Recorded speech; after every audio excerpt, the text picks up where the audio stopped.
Hello, everyone, and welcome to Political Frenemies, the podcast where a Liberal Democrat and a Conservative discuss the politics of the week, debate robustly, but still remain friends at the end of it all. So I'm Mathew Hulbert. I'm a Liberal Democrat activist and a former Lib Dem councillor. And the other guy there is Chris Newton, Dr. Chris Newton, to give him his full title, who is an academic and a former Tory defence advisor when they were last in opposition. Hello, Chris. Hello, yes. Good to see you again, Mathew. And I mean, it's been a really great week in terms of weather. It's like we've been having summer temperatures in April, or in May now, isn't it? So yeah, it's been. I really do like it when it's warm and hot like this, and long may it continue. But well, you say long may it continue, but because we have these, and dare I mention those two words, climate change, but because we don't have proper seasons anymore, I'll lay you a bet that when it's the actual summer, we'll have the reverse of this. We'll have rain and dark skies and dark clouds, don't you think? I'm just thinking, do we really want to get involved in a debate about climate change now? No. I started it, I admit. I started it. I'm not quite sure how that would work, but it always fascinates me. So climate change is responsible for everything, apparently. When it's hot, it's climate change. When it's snowing, it's climate change. When it's in between, it's climate change. It's a fantastic theory, I have to say. But before the YouTube algorithm sort of punishes us, I think we better steer to another topic. But we'll leave that for we'll leave that for another day.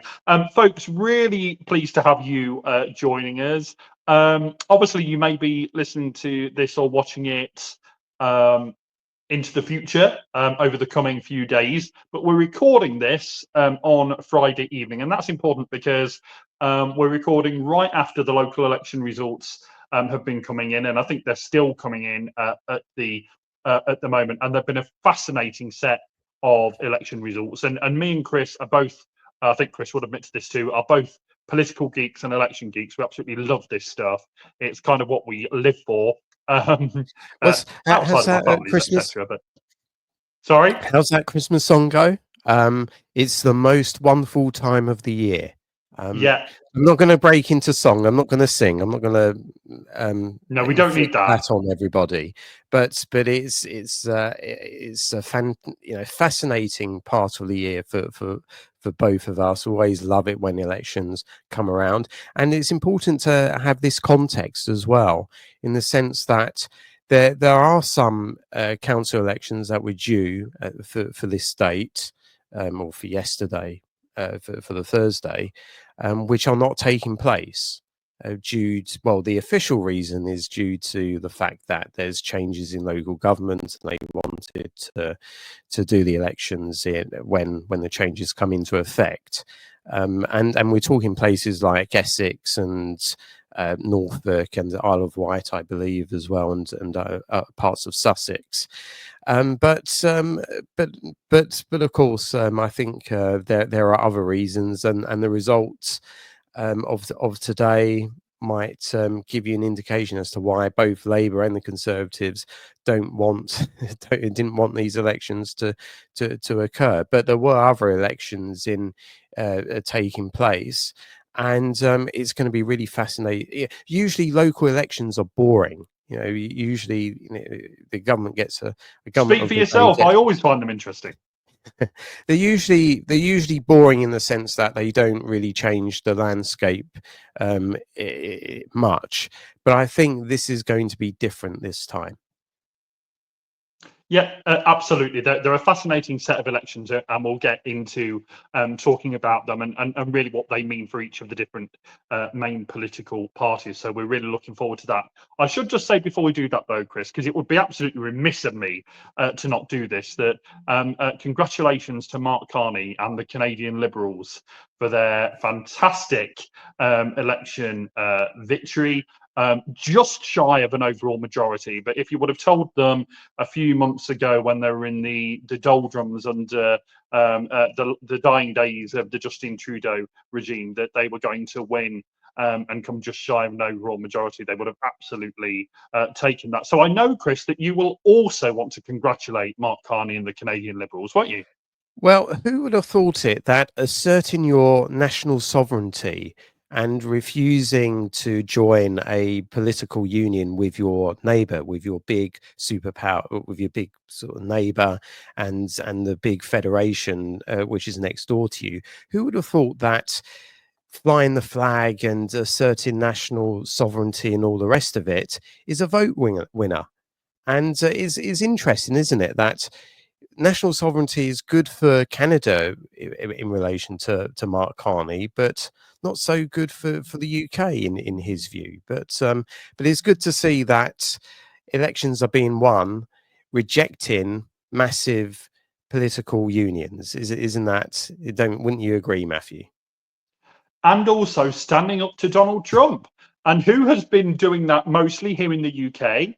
My party and my party leader, Ed Davey. So there you go. Who can you rely on to stand up to Donald Trump and to show strength, which is the only thing that he respects? You can rely on Liberals to do Yeah. that. I knew we'd have no answer to that one. But we'll leave the Canadian election there because it's our elections here that we really want to talk about. So we're going to get into that right now. So do stay with us.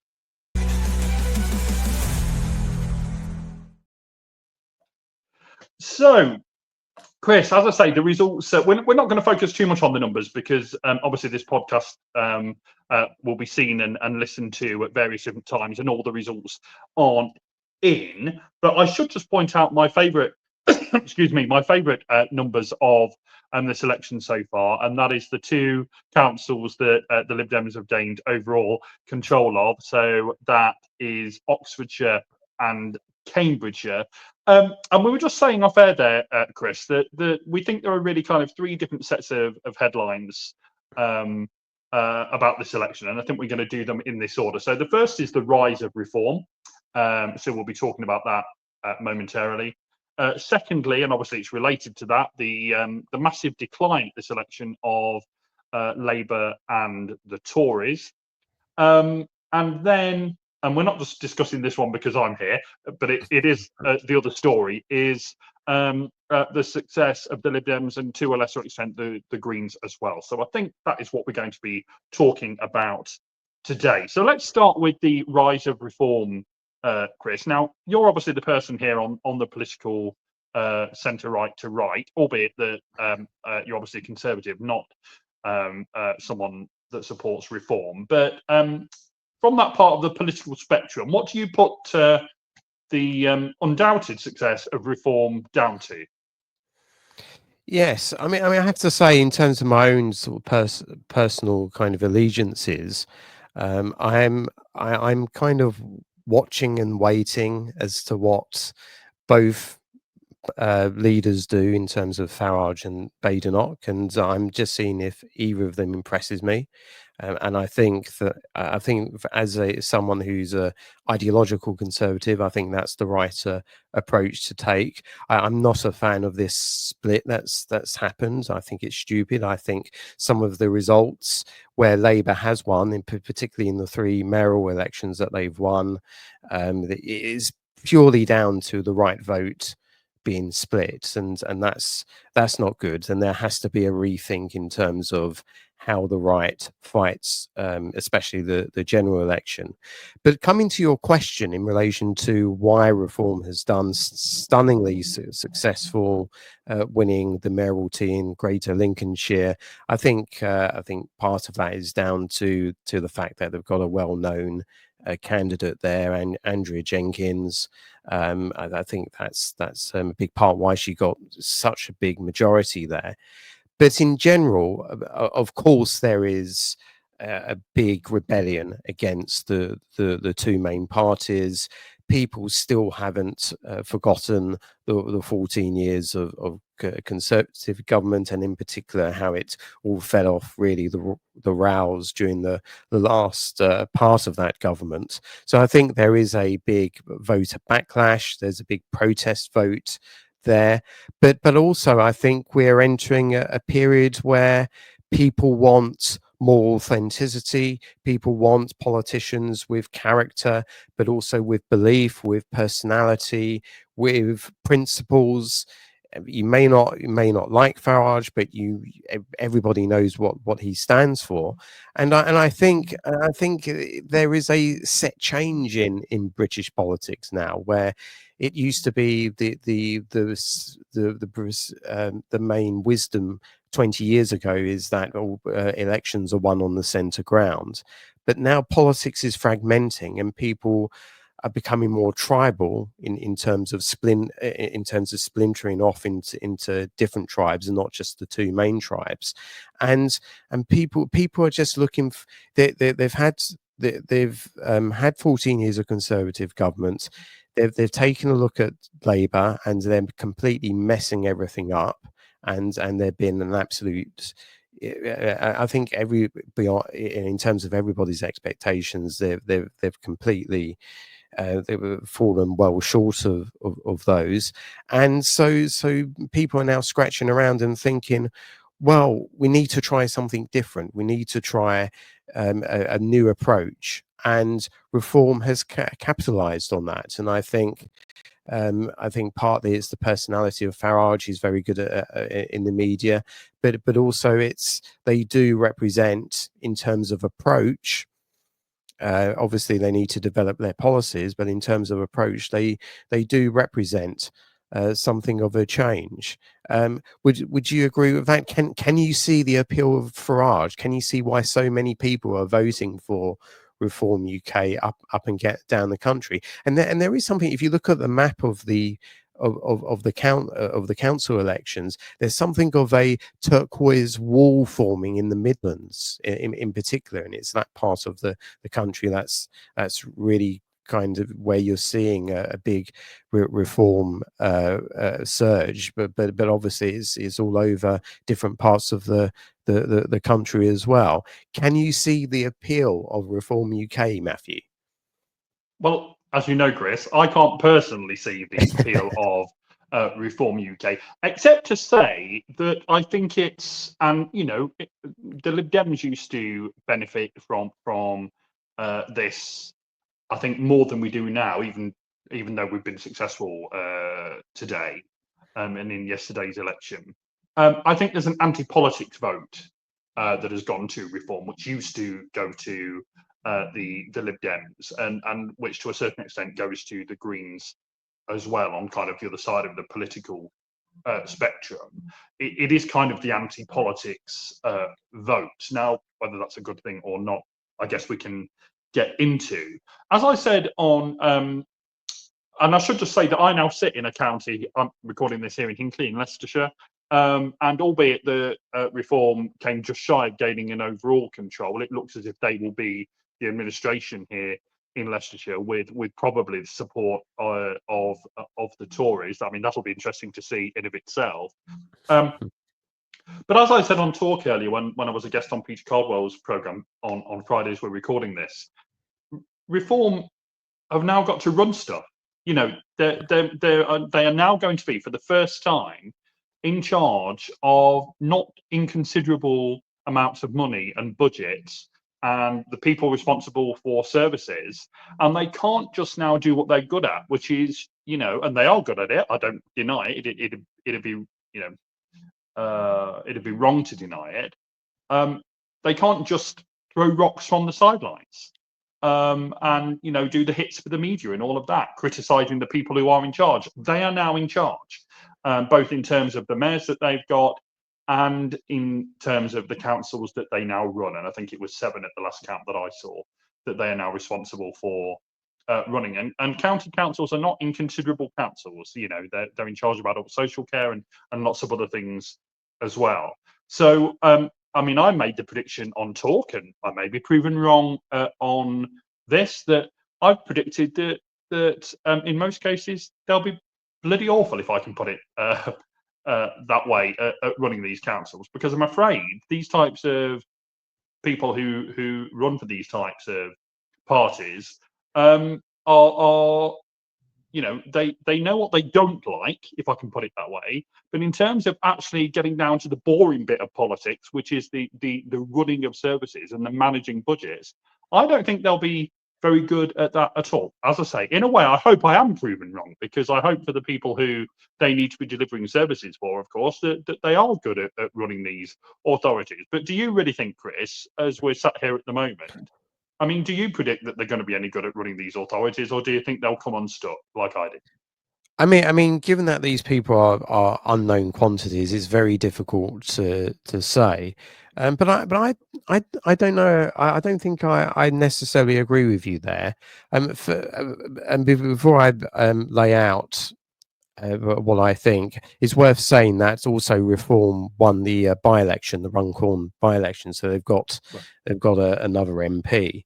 But in terms of whether they'll be any good at running things and running councils and so forth, I mean, firstly, you've got the issues that Farage ran on, immigration. Now they can't really do much on that or anything on that, but they can kick up a fuss about hotels and where migrants are being placed in certain parts of the country, so they can make the connection there. But Farage has also been making a big thing about council waste, and yeah, he was talking about we're going to do a doge on these councils. So let's see if they can actually make councils run more efficiently. So that's a big test for them.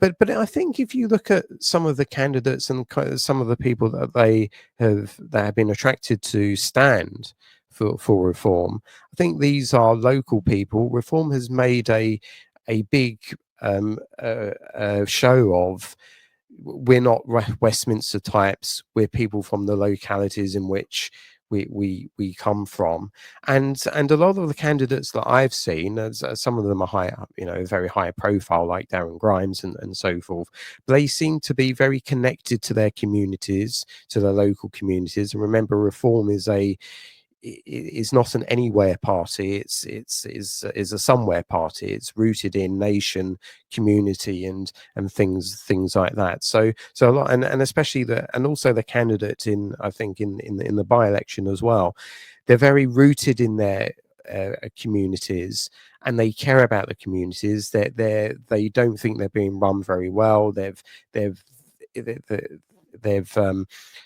complaining about various kinds of different services and so forth. So that might be the mentality, instead of a sort of a career counsellor or a career politician mentality, that might actually move change in some of these areas and some of these constituencies.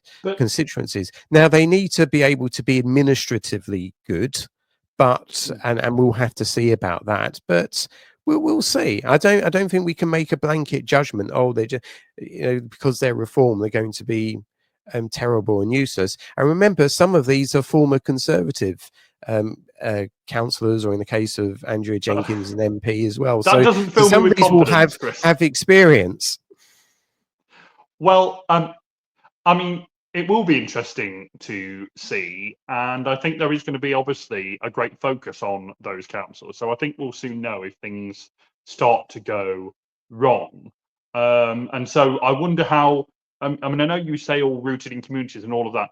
I wonder how much these councils are now going to be run from, like, the Reform UK, from the centre of the operation there, because Farage will not want these councils and these new Reform council administrations to embarrass the party, and there's very much the scope for that, because I mean, again, you paint a very rosy picture there, Chris, of what these people are like. But it's also true to say, isn't it, that it's certainly been alleged, and I'll put it no stronger than that, but it's been alleged that some of these people who've got through the reform vetting process have still got some pretty odious views that have been allegedly found out from some of their social media past. So, as I say, they've got to go from spouting off on social media and throwing rocks from the sidelines to actually getting down to the boring bit of politics, which is the administration and working with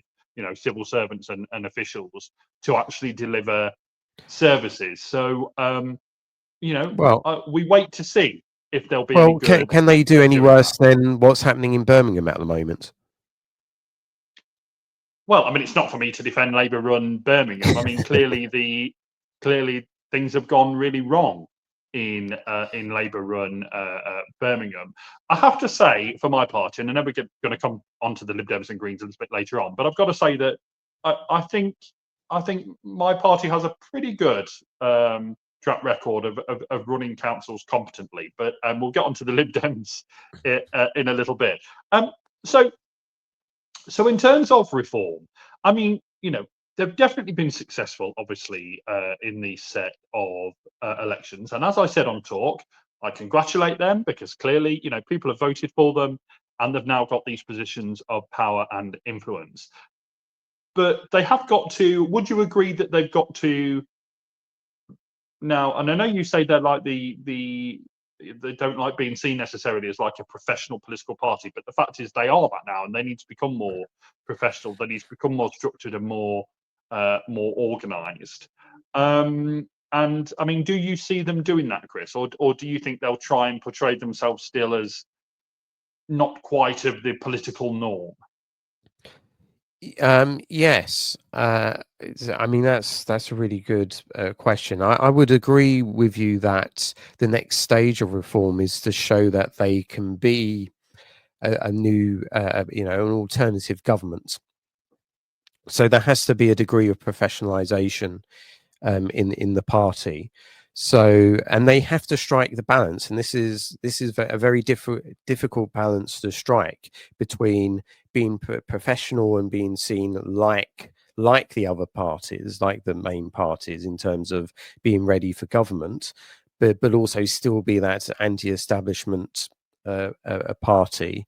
And perhaps I've seen today commentary saying that Reform's success today is a vindication of Farage in his dispute with Rupert Lowe, and sort of dismissing the Tommy Robinson crowd and so forth, and that might be the line in which, yes, the successful line in which he's drawing, but there are significant questions to for them to answer now, especially in terms of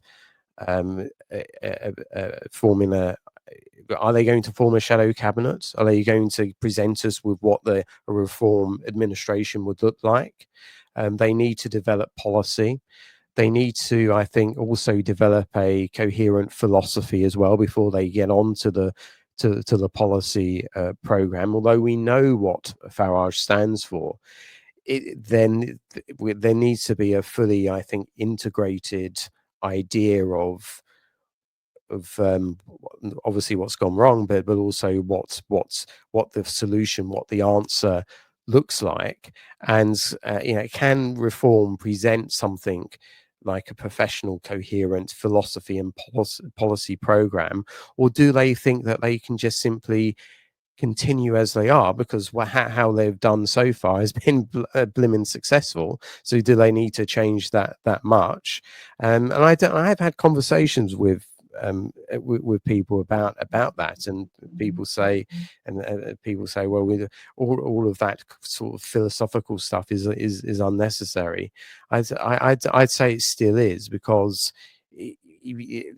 people are now going to look at reform as a potential government, and therefore there has to be more substance, there has to be more meat on the bone, even though throughout the whole time that Keir Starmer was leader of the opposition, there was hardly any scrutiny of Labour during that time. But of course, we have a two-tier media, and different rules apply to the right. So I think Reform really do need to really think about what they're going to offer at a general election. So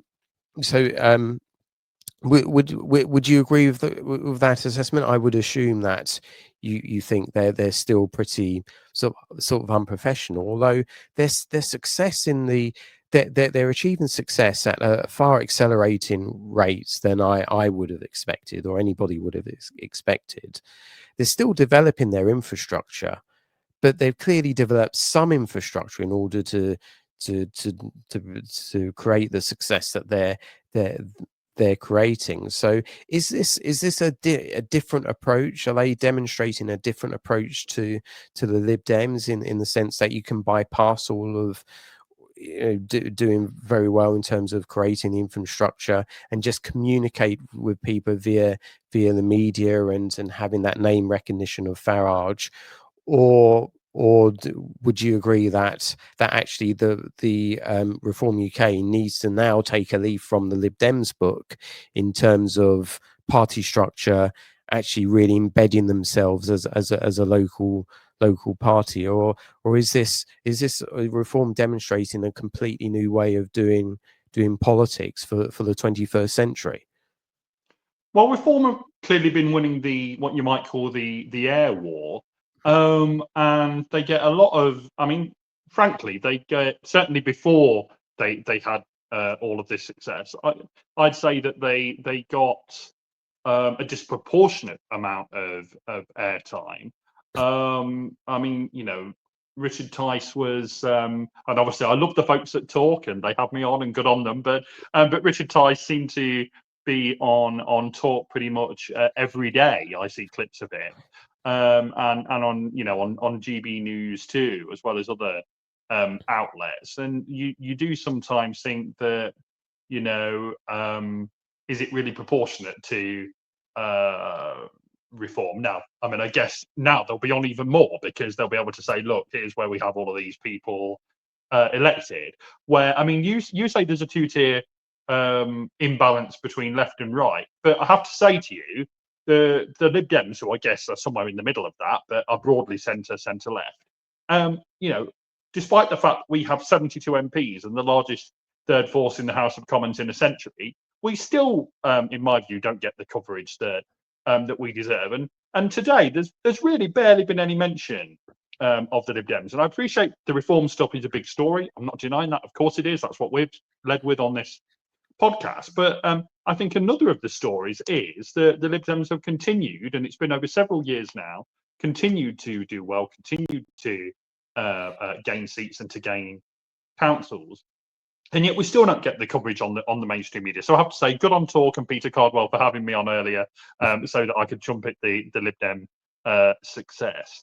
But so I think we can bemoan the media from different perspectives quite a lot here, and I think actually, Chris, we ought to do a podcast on the political media, because I do have my criticisms of it, and I think you probably do too, from a different perspective. So I think we definitely ought to do that. We've done about half an hour on Reform, so maybe we ought to move on. In terms of, and obviously they'll be mentioned still as we move on here now, but in terms of the Tories and Labour, who both had really dreadful set of local elections. I mean, obviously, from a Tory perspective, and you can tell me if I'm being fair here or not, Chris, but you would have expected them to have started to the beginning of their rebuilding, would you not? Here, were it not for the success of Reform, you'd have expected the Tories to be gaining seats rather than losing them, as now the people not running things, as the opposition. Whereas Labour, you might expect them to be not doing very well, because they are the party of government, and obviously, it's very easy to get agreements against the people that are running things. But because of the rise of Reform, the Tories have basically almost become an irrelevance. Would you agree? Yeah, I mean, all those seats and and councils that Reform got, the Tories would have normally have taken in any other normal time, but these are, of course, are not any normal times. And I mean, you could say, I mean, there is a context here in the sense that the Tories started from a very high bar Right. because these elections last took place in 2021, the height of Boris, and they did very well then. So it was always going to be, these set of elections was always going to be difficult for them, and there there's still the memory of the government and people being extremely annoyed by how that government ultimately played out. But that's also a severe hurdle for them, and I'm not quite sure they're going to overcome that, no matter who was the leader. Straight away, there's every time the Tories say we're going to do this next time, someone says, why didn't you do that when you were in government? And there's no answer to that. There's no comeback to that, because that's true. They should have done these things in government, and they didn't. So they've only got themselves to blame in that But sense. would you agree, Chris, that and again, I'm not originally in saying this, there's been plenty of people saying this on both traditional media and social media today, that for the Tories there's been a definite pincer movement onto their ground, because there's been, and to a certain extent it's true of Labour too, but primarily the Conservatives, that there's been Reform obviously on their right, and you've talked about the fact that it's interesting though, Chris, let me interrupt myself and say that for years now the left has been split, and the Tories have benefited from that, from the fact that the centre left and left vote has been split between Labour, the Lib Dems, and the Greens. Now it's interesting to see the fact that the right is now split, and we're seeing some of the left-wing parties be able to benefit from that. So it's an interesting political space that we find ourselves in, and we really are in multi-party democracy now, even if our electoral system isn't really geared up for multi-party politics. And I definitely remind me to talk about our electoral system, Chris. I don't want this chance to pass for me to do that. I'm a liberal after all, so I have to talk. I have to talk about the electoral system. But yeah, there's a real pincer movement on the Tories now, between Reform on the right and the Lib Dems and the Greens to the left of them. And the Tories don't currently seem to have the answer to that. Now, you say, Chris, that this would have been a difficult set of elections no matter who was the Tory leader for them. And I'm sure you're right about that. But equally, I think that Kemi Badenoch, thus far at least, and I mean, who knows, but thus far at least, doesn't seem to have made much of an impact. And I just wonder, Chris, how long she has left, really. How long? Because the Tories are ruthless. I mean, no doubt about it at all. The Tories are the most ruthless political party probably in the world. They will get rid of you if you don't look like you're going to win a general election. And so I just wonder how long she has left before the men in the grey suits come for her. Actually, I'm not sure I can put it like that anymore. The people in grey suits come for her, politically speaking. Because I mean, does she have another year left? Another 6 months? What? How quickly does she need to turn this around? I think that's an interesting question. Before I get on to that, about the pincer movement, because I really want to get in on that.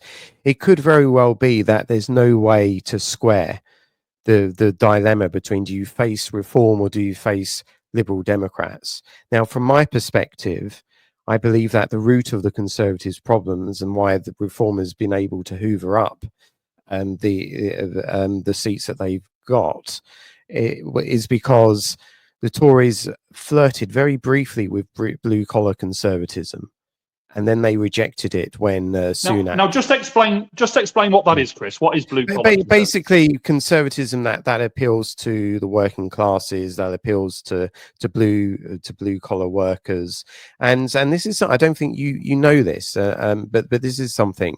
There's a campaigning organisation called Blue Collar Conservatism. I was one of the founders of that. I founded. I can't even remember the year that we founded it. It was.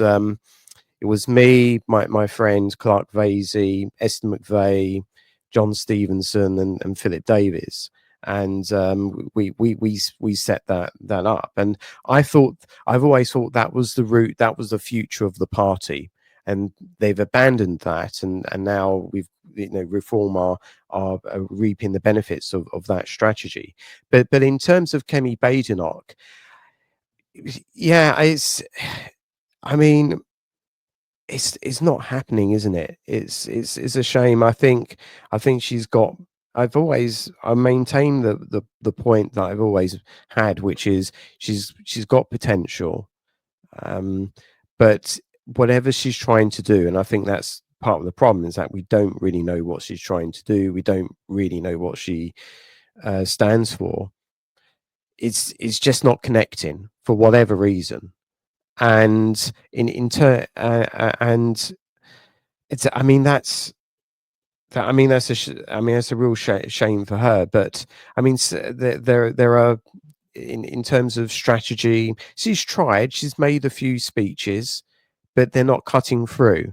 Her strategy at Prime Minister's questions is questionable. Some of her choices, I think she's missed quite a few open goals over the past few months. So, and that's something we can devote a whole episode to, I think. But in terms of timing, how long has she got? I said on this podcast, well, she's got until at least Christmas, when we were doing the Christmas special. Obviously, politics has accelerated, and maybe the time frame is cutting short there. I don't know whether the people who would move against her would want to do it straight away, because she's not been seen to have a proper run yet. But I think party conference is going to be crunch time for her. If she delivers a bad conference speech, then it would be like an IDS moment. If she did, in terms of his conference speech in 2003, I believe it was, if she delivers a great speech, then it'll be a Cameron 2007 moment, and she might save her leadership. But time is ticking. I would agree with that. How long do you think she's got? I mean, I would think not very long at all. I think probably a matter of months, because I think there are clearly people, however much they deny it, there are clearly people who are positioning. I mean, I think Robert Jenrick is clearly positioning, however much he may want to deny it. Now, whether he would have done much, any better at all in these local elections, I doubt. I doubt that anyone could have. But equally, I think that, and I mean, obviously, I'm delighted to see the Tories not doing well. But if I try and remain objective just for a moment, from a Conservative perspective, they have got to try and fight the air war against reform. And it's very difficult when you've got someone like Nigel Farage, who, love him or loathe him, is very good at making headlines, is very good. I mean, I think a lot of what he says is very simplistic, but anyway, he says it in a rather like Trump, who sometimes sounds like a child in the way he speaks. It does communicate to voters who don't necessarily want to be interested in the minutiae of political and Westminster manoeuvring, but who do respond to clear and simple messages and things that reinforce the views that they already have. And Kemi Badenoch just doesn't seem to be able to do that quite yet. And I'm sure she's getting lots of advice and having to choose which advice she listens to and acts upon.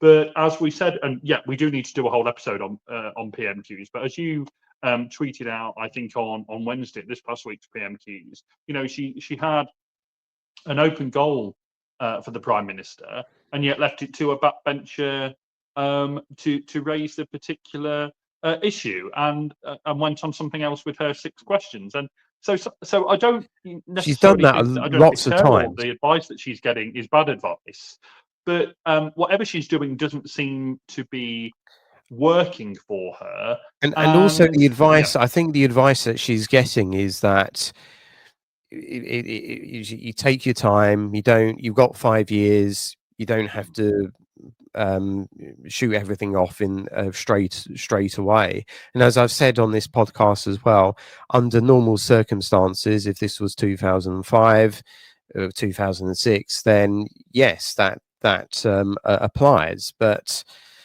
as I say, the landscape's changed. You've got Farage breathing down your neck, so you've got to do something. And yes, that's not ideal, but the alternative is being silenced to people and allowing Farage to take the space and allow. And this is the danger. If it becomes a fact of politics, which I think this election might cement, a fact of politics that reform is just now naturally above the Conservatives in the polls, that's going to be nearly impossible to reverse, I think. If reform is, unless something really catastrophic happens with reform, which, given Farage's management of the party, might happen, although, as I've said, the Rupert Lowe thing just didn't seem to affect him whatsoever. If Farage, if reform manages to cement themselves in that position, how can you reverse that? I really can't see how you do that. So there is urgency, and the Tories have been very complacent, and there's a lack of urgency there. They've continued their lack of urgency in the last days of the government into opposition, and that's why they're in the mess that they're in. And it was really interesting today. I think it was one of the mayoral contests that Reform went on to win, but where the top two were, vying out for that were Reform and the Lib Dems. And I think it was Paul Brand who said that actually it's the first time that he can remember in English history, going back, centuries, where neither Labour nor the Tories, and obviously Labour a relatively new party, only going back 100 years or so, but obviously the Tories in their various iterations go back a very long time. The first time that he can remember for a major position like an MP or a mayor or something, where neither Labour nor the Tories have been the ones vying for, in the top two, vying for that position. And I think that tells us something about where our politics is. Even under first past the post, we are in a multi-party system now, and the two parties can't rely on the fact that one of them is going to be winning these contests. It's no longer a given, is it, for them?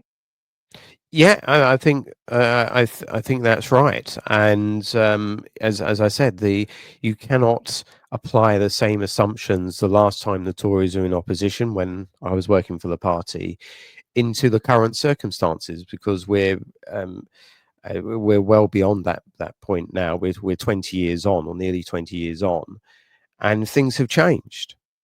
And speaking of the two parties, we've discussed the Tories. What should Labour do now? What should the government do now? I mean, they've made the worst first impression, I think, of any new party in government, as far as I can remember, and as far as my knowledge sort of takes me. And these set of results, and they can comfort themselves all they want in terms of the mayoral, the three mayors that they've won.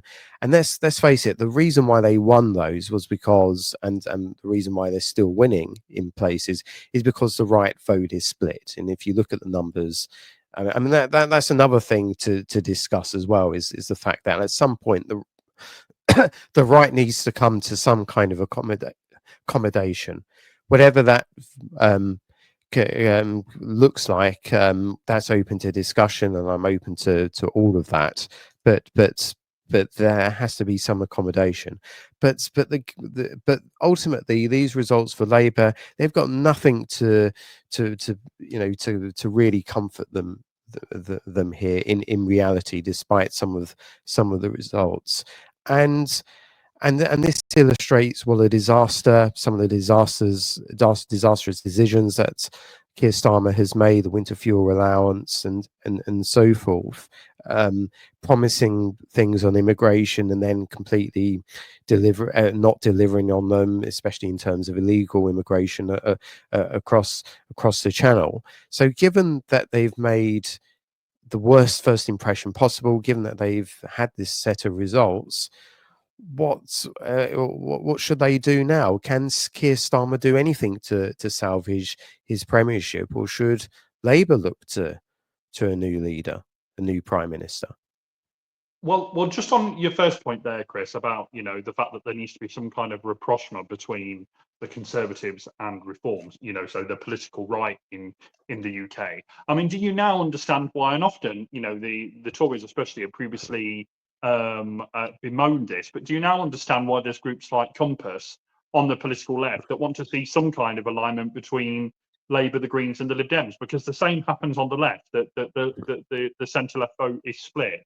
Enabling previously the Tories to come through the middle, even if they've not been the most popular party. So, as I said earlier, it's interesting now that on the right it is also happening, that you guys are also having to face a divided situation there. So that's the first thing to say on that. In terms of Labour, I mean, they have had a disastrous start.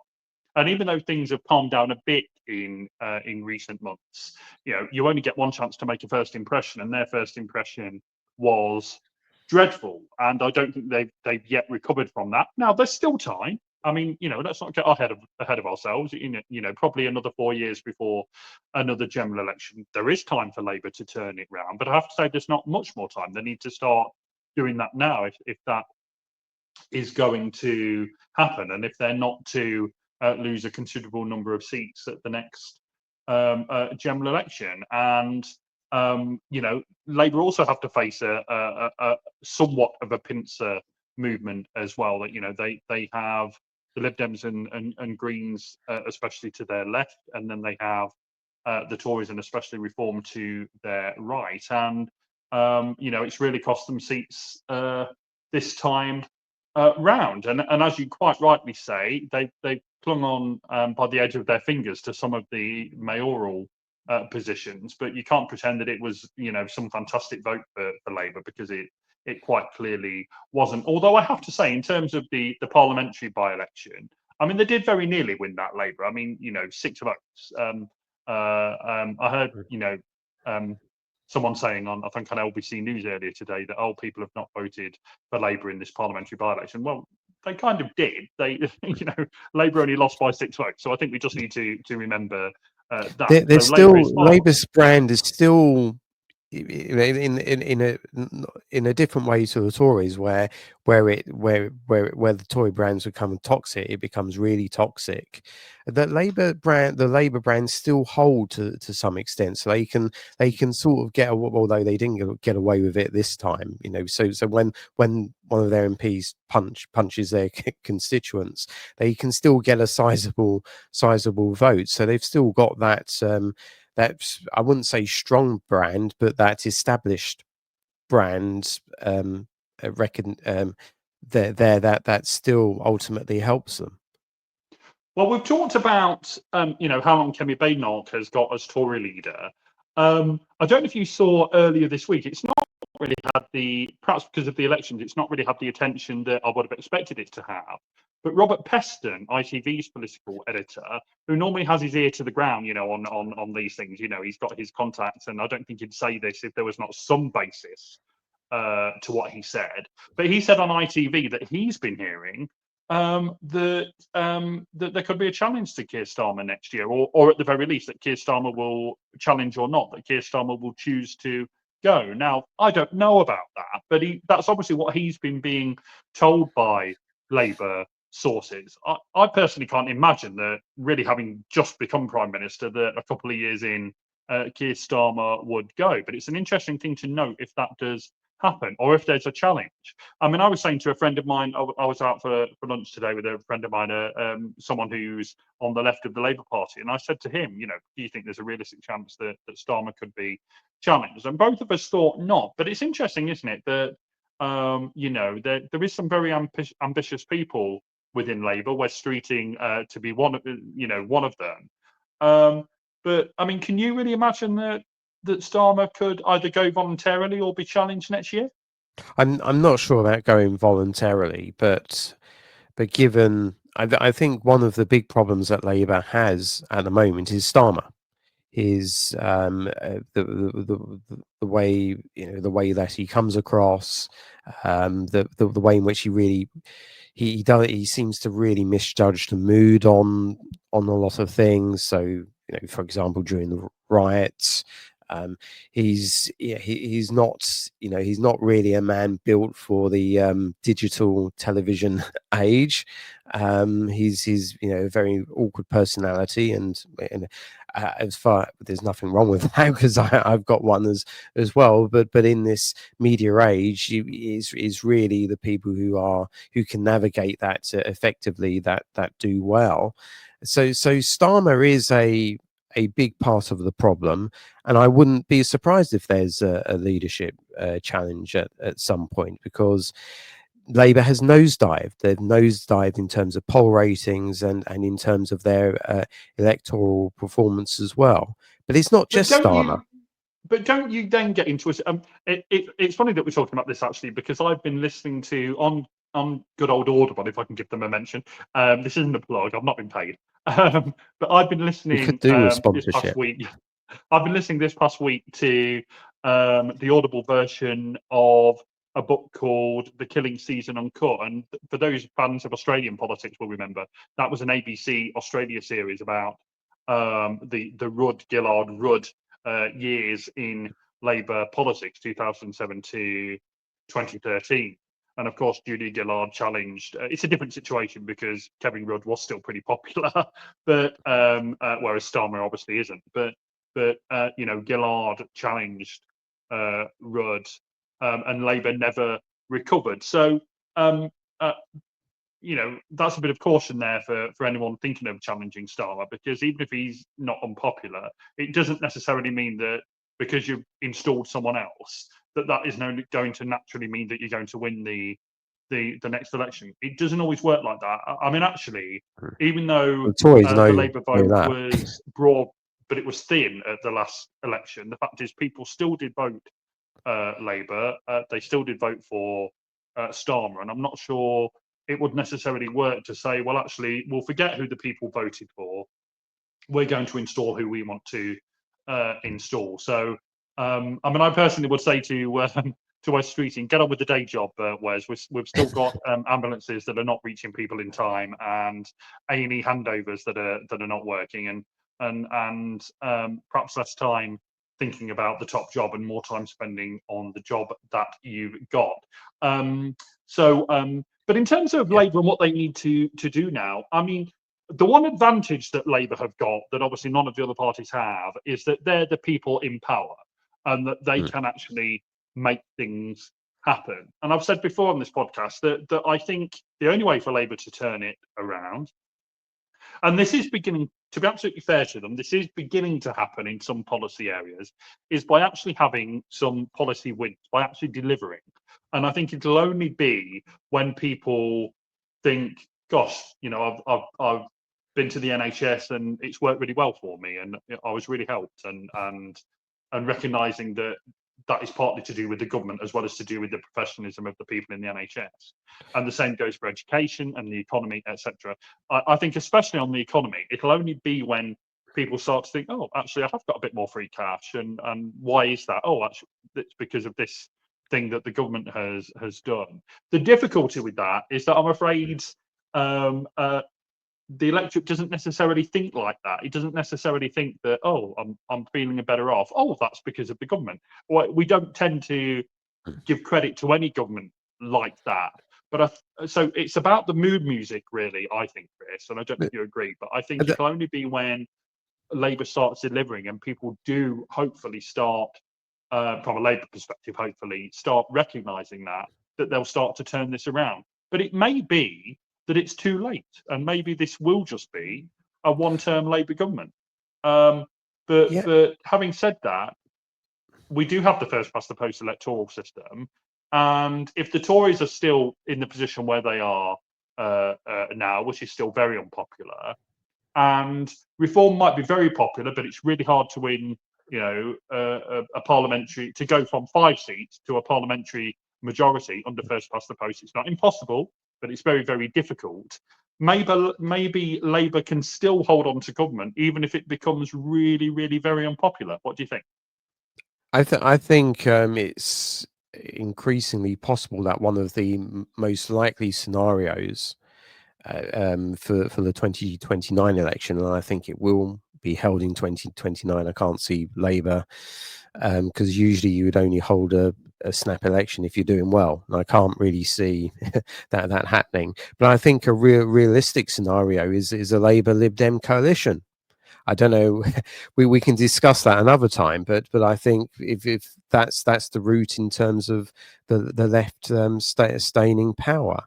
But in terms of what you said about delivering, you're right in the sense that delivery is going to be crucial and it's going to be important. The problem is that I don't see anything in their policy program that's going to actually deliver any real change, as Starmer put it, or any real improvement, especially in terms of the economy, because they're slapping taxes on business. There's a lack of business confidence, but they don't really have the radical policy solutions on policy areas like housing, immigration, very important policy area in a lot of parts of the country. They're good on rhetoric, but in terms of what they're proposing is very thin on the ground. And part of the reason why Reform has done so well and Labour has done so badly is that people can see through that. But the other thing that Labour needs to think about is their political strategy as well, because their strategy against Farage this time has completely failed. And their strategy, especially they tried to get Farage on the NHS, and they told really a blatant lie. I try and look at, Farage. I've got points of agreement with Farage and points of disagreement. So I'm not 100% defender of Farage. I've criticised him on various points, especially Putin and that. But the blatant lie about Farage wants to charge you for healthcare. The Reform has repeatedly denied that. It wasn't their policy at the last election, and Labour keeps repeating it again and again. And it's Project Fear. It's basically they're running Project Fear. But this time in relation to Reform, and Project Fear failed in 2016 and is failing at the moment. So and Ed Davey is running a kind of a version of that in relation to Farage as well. So I think Labour has to, and indeed all of the parties have to go back to the drawing board in terms of how they deal with Reform, because it's not working at the moment. Well, do you think seriously, Chris, that Richard Tice and Nigel Farage are in favour of a free at the point of use NHS? Well, they've said in their it. hearts. I don't know. You have to ask them, but they know to deviate from that is electoral suicide. So that's why they've been very strong in saying that they won't do it, and I can't see them proposing anything like that going forward. Okay, well, we'll see about that. We'll see. we'll see what they say. So we've kind of done Tories and Labour there. So to move on now to the Lib Dems and the Greens. And I would say this, wouldn't I? But I think that one of the stories of this election is the fact that the Lib Dems have done well, and that we've consistently done well in the past series of local elections over the last number of years. And I think the last time I looked, we gained 60 odd councillors, but perhaps the more important number is that we gained overall control of two councils, Cambridgeshire and Oxfordshire. And I think the Lib Dems have benefited from the fact that the Tories are still so unpopular, Labour also unpopular. And so if you were someone who would never in a million years vote for reform because they're just not your politics, you only really therefore had two other choices, which were, if you also didn't like Labour, which was Lib Dems or Greens, and in most places the only viable one of those options was for the Lib Dems. So I think we've really benefited from that. And also, as I said earlier, and again I would say this, wouldn't I, but I think most of the time, and there's always exceptions, of course there are, but I think most of the time Lib Dems run pretty do pretty well running councils, and it's kind of our bread and butter. Our councillor base and our council base, and I think we do a pretty good job of keeping council tax low and running pretty good local services. And I think people recognise that, and it's become a bit of a cliche that, we let your local champion Lib Dem, but I genuinely think it's where our base is, and we do well on the ground in local communities. So I think that's why the Lib Dems have done well again. And I think we have finally put the coalition behind us to a large extent. It's taken pretty much a decade, but I think so much has happened since then that I think it doesn't tend to get raised on the doorsteps, even though Adobe anymore, was a key member of that, which is a good thing. In terms of the Greens, I mean, they've made some gains, and they're obviously highlighting those. Of course, they should. But I think, I don't know if you agree with me here, Chris, and someone else was saying this earlier today. I perhaps would have expected them to do a bit better. It's a bit threadbare. yeah. Do you not think? Yeah, I mean again they're barely featured in the coverage, and yeah, it's for a party that normally does well in local elections, and they've established a few bases and so forth.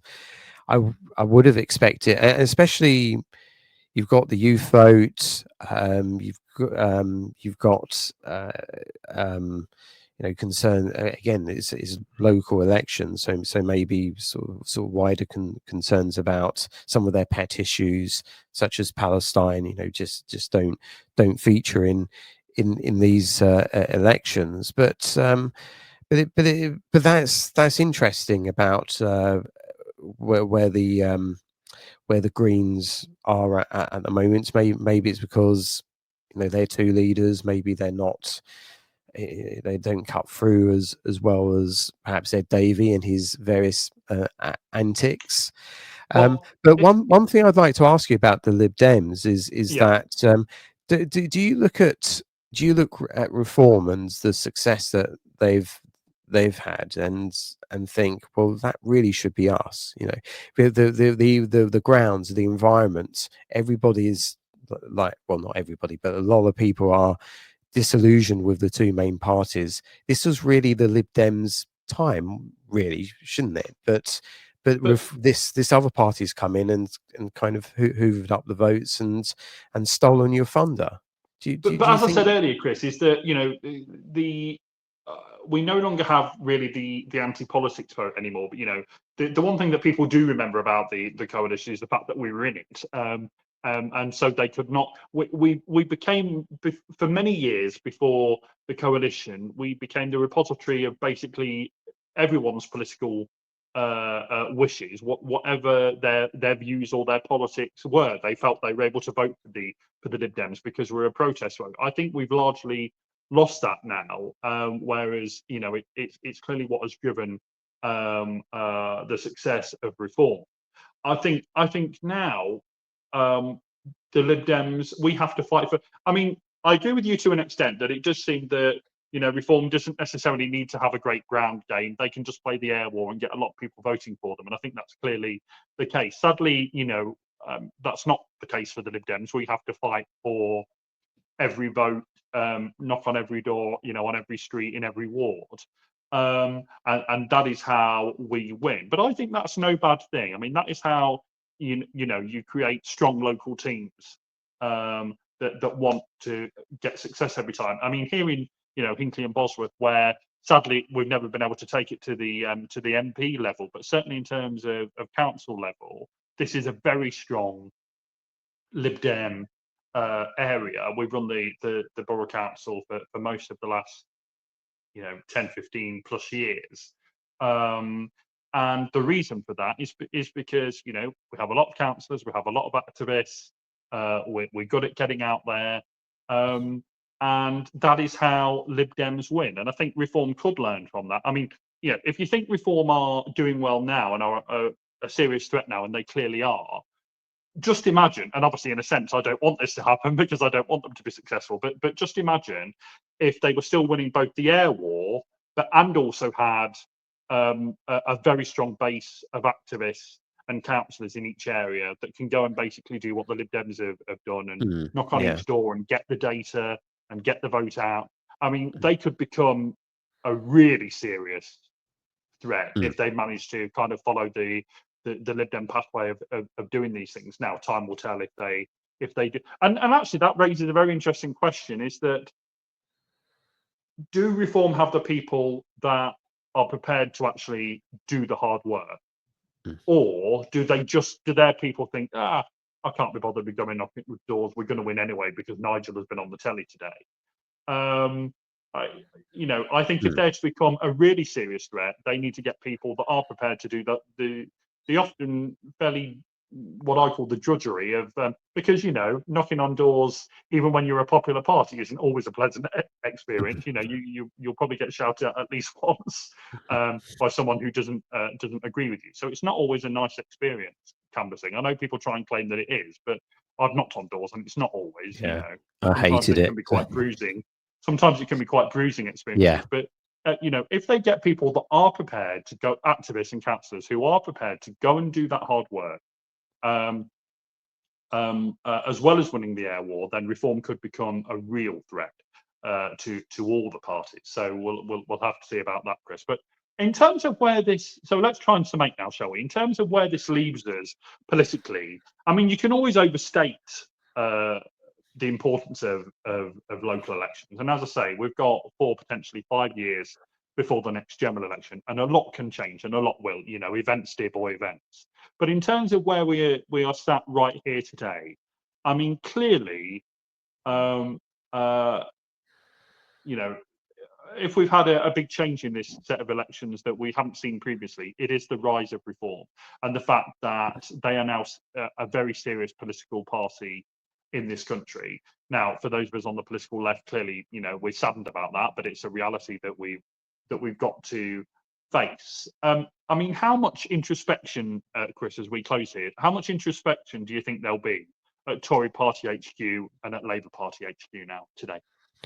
Yeah, I mean, the big change here is that previously the big criticism of Reform is that you don't win seats, you don't have positions of power, and that's changed. That's changed so that's a fundamental change in our politics.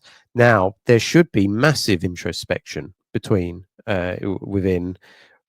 all of the parties, or main parties as well. I think, as I indicated, Lib Dems should be included. You know, how might they tackle the Reform challenge and might perhaps gain some seats in working class areas, or do the Lib Dems, just as Ed Davies said today, say we're the party of Middle England and leave it as that? So that's a big kind of dilemma that the Lib Dems are facing. But there should be massive introspection within Labour and the Conservatives. I mean, this is a very serious moment for the Conservatives because this could be the crossover point. We don't know at the moment, but this could be the beginning of the crossover point between Reform establishing itself as the main party of the right. So this is very serious. Will they undertake some massive reflection? Well, if past form is anything to go on, it's doubtful. But and they have been carrying on. Both parties have been carrying on in such an arrogant fashion, in such a complacent fashion, right? That this is where they've ended up. Can they break the habit of a lifetime? We'll have to see. But I'd like to see, in terms of my perspective on the right, I'd like to see the Tories really rethink about what it's doing, whether what they're doing is working, and clearly it isn't. but also not just look at the reform successes, but look at the Labour and the Lib Dem wins, where there's an even split on the right, and where if you added the reform and the Tory vote together, they would have got a stonking majority over the biggest left wing party. There needs to be a real think about how the right plays this going forward. But the problem with that is egos. Can people get past their egos? And again, I very much doubt it. And my fear is that we're going to enter the general election with the right fundamentally split, and is going to let in Labour again. And I think that's a possibility, despite Labour performing extremely badly. And before we go, Chris, and please allow me to do this, I just want to have a little moan about the electoral system. I mean, Oh dear. to have a situation where I think it's one or two of the mayor positions where, which I know people question how powerful these positions are, but they are going to be in charge of considerable budgets and be in charge of things like transport, etc. So they are important positions. To have people elected to those positions on 20-something% of the vote, I mean, I think anyone sensible has got to question whether that is viable, really, and whether that gives.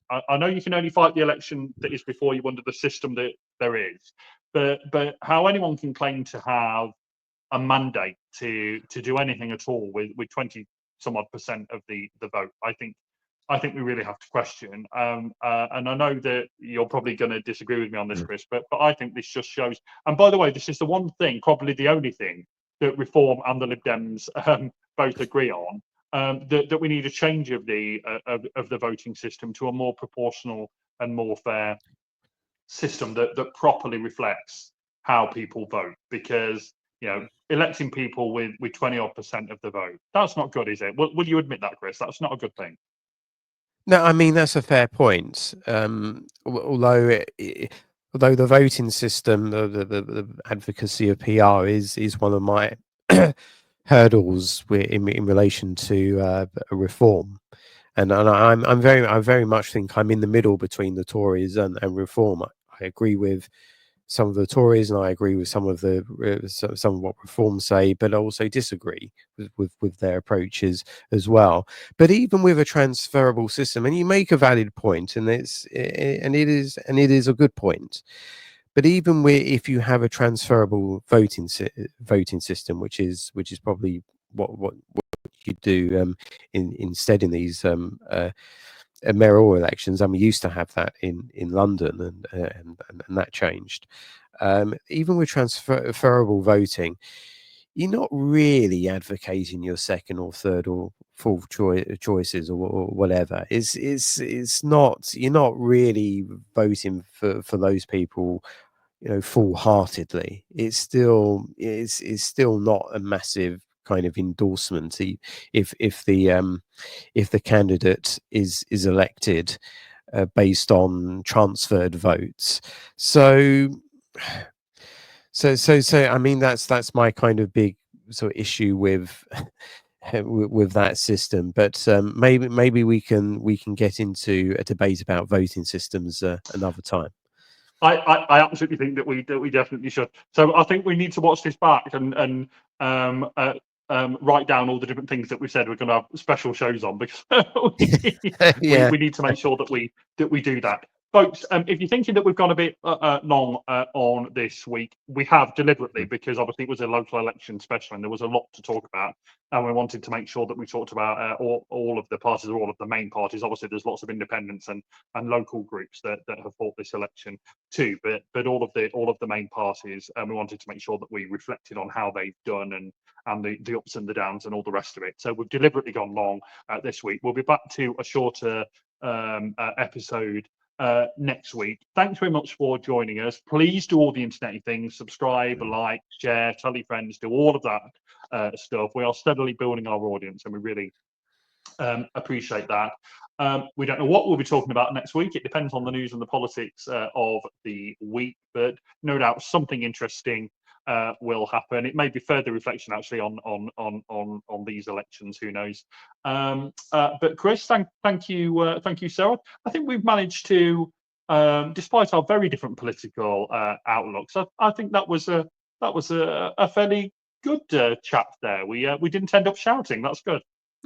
Yeah, it's amazing, isn't it? Really, is considering on Twitter we shout at each other all the time. But yeah, it's something about social media, though, isn't it? Yeah. It just brings out the worst in almost everybody, I think, for good or for ill. But yeah, we'll see you next week, folks. From Chris, it's goodbye. Yeah, goodbye from me. And it's goodbye from me. We'll see you next week. Bye.